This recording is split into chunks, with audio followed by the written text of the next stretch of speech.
In the instructions, it says that we are applying to a scholarship that requires us to write an essay responding to one of the three prompts below.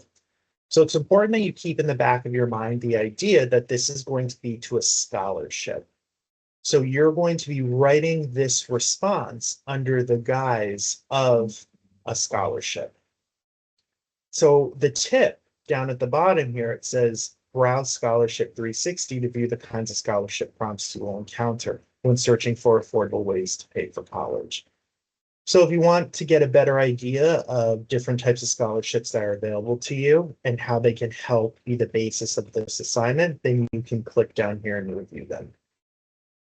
But the main focus here are these three questions and choosing one of them to respond to. So the first question says, what are your educational and career goals? How will a scholarship help you achieve them? The second one is describe a challenge you have overcome and what you learned from it. And the third one is describe a leadership role you have held and how you made a difference. So choose one of the three prompts for your essay and write 3 fully developed paragraphs. So it's important that you go back and look about which one you're choosing, because again, you're not writing one paragraph about all 3, you're choosing one and writing 3 paragraphs about that one question. And 3 fully developed paragraphs. And a paragraph should be 5 to 7 sentences. Now it says practice writing in the first person point of view. This requires you to use personal pronouns like I, me, my, you, your, we, our, and us. So we see here that we can use first and second person point of view. It says most academic writing is done in the third person point of view, which is like he, she, they, them, the reader, the writer. But for this assignment, you will need to make your response personal. So that's why you're using first person and second person personal pronouns like I, me, my, you, your, we, our, and us. It also says be sure to start each paragraph with a clear topic sentence and then support your ideas with details and examples from your life. It says a topic sentence starts the paragraph and focuses the reader by explaining the main point of the idea. So if we're writing 3 paragraphs, we should have 3 topic sentences if we're thinking about the second question, because there's 3 different topics we're addressing here.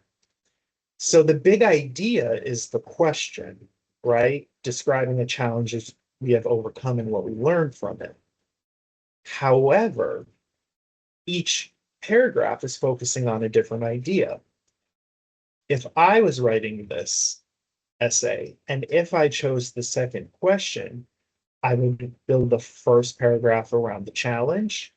I'd build the second paragraph about the ways I overcame it.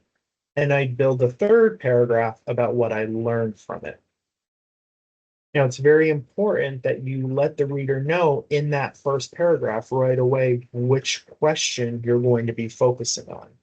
So you don't need to come out and just say, I chose question number 1 or question number 2. You're going to seamlessly integrate the question into the paragraph so we clue the reader in.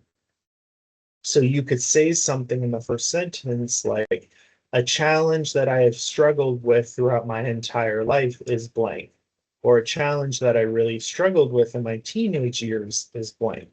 Or you could even be more specific and say a challenge that I struggled with last year was blank.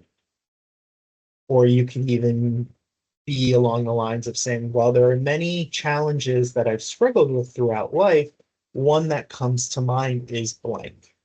Because remember, we want to focus on a challenge that you overcame. So we want something that we're looking back on to then tell them how we overcame it and what we learned from it. If we're focusing on the question, what are your career and educational goals? You could say something along the lines in your first sentence, like, I have thought about many different types of career goals throughout my life. However, the one that I'm currently pursuing is blank. Or if we're thinking about the third question, there are many different positions I have held in the workforce. However, in a retail location, I was a store manager. or a leadership position I held was blank. Maybe you were a shift supervisor, or maybe you worked in an office and you were an office manager, or maybe a leadership position you had when you were a teenager. Maybe you were a camp counselor.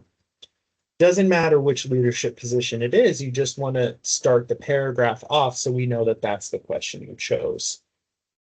So if we're going to focus on the idea of maybe you were a shift supervisor in a summer college position you had, and it taught you a lot of things and it made a difference in the life of the people you worked with, but it also made a difference in your own life, that would be a great thing to focus on because maybe that inspired you to want to pursue something later on in life.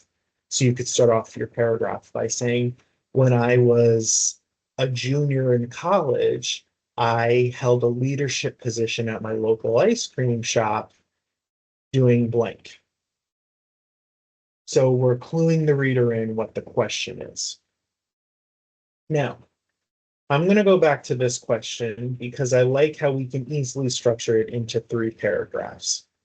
So if we clue in the reader in the first paragraph that it's about a challenge we overcame, or a challenge that we're going to discuss how we overcame, then we're going to need to make sure that we build that second paragraph all over the idea of overcoming it. So we should have a topic sentence in the second paragraph that discusses the idea of overcoming an obstacle. So we're reflecting on that challenge that we previously described and the ways we overcame it. But now the reader knows that we're shifting from just learning about the challenge in the first paragraph to now in the second paragraph, knowing about the ways that we pursued and eventually overcame that challenge. So that's kind of our key word here. That's why I keep repeating it, because I really want to drive home the importance of the idea that we want a topic sentence in the second paragraph about that. And then throughout the course of that paragraph, within those sentences, we're going to break it down for the reader the ways we did that.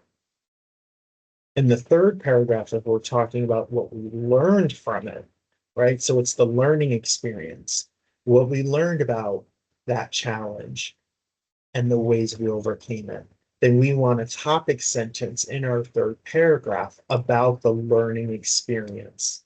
So now the reader knows this paragraph is going to focus on what we learned from overcoming this obstacle, this challenge. So they'll know that now this paragraph is going to be dedicated to the learning experience. So the main idea is still being addressed, the challenge in the first paragraph, the overcoming of the challenge in the second paragraph, and then the third paragraph, which is the learning of having overcome that challenge. If we're breaking down the leadership role position, you're going to structure it in a similar way, but you're going to use different ideas based on what the question is asking.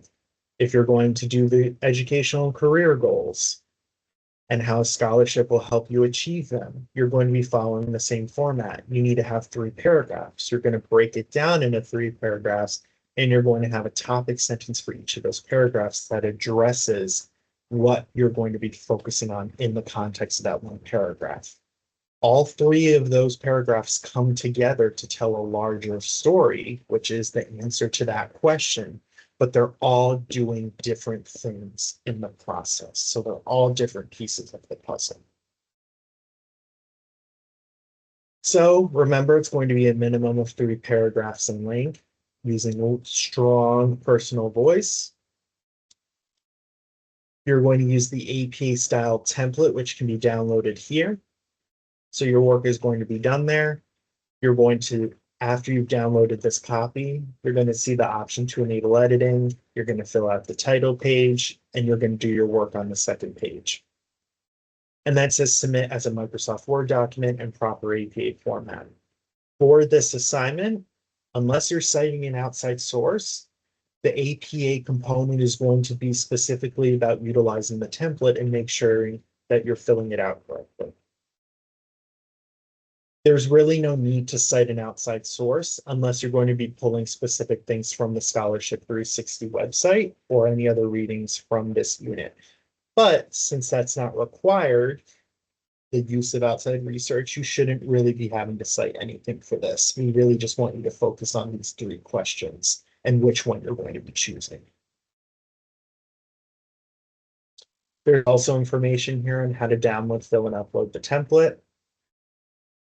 And even more importantly, you're going to want to look at the grading rubric, because along the side right here, it says this item is graded with a rubric. So when you click on this, it's going to show you the areas that the instructor is going to be focusing on when you are not only creating this, but when they are grading it. So if you click on the arrow, you can see 4 points under context, audience, and purpose is going to encompass these pieces. Reflection and revision insight, if you want to get the full 4 points, this is what your instructor is going to be looking for. And that's going to be broken down into the 3 other sections. So there's 5 total sections. Each one is worth 4 points. So make sure you review each section so you know what you need to do to get the full 20 points.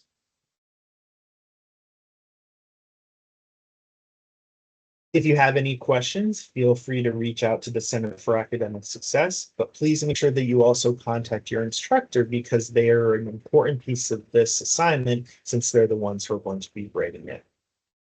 All right, thank you for tuning in, and I hope you enjoy Unit 1 of FYE 140.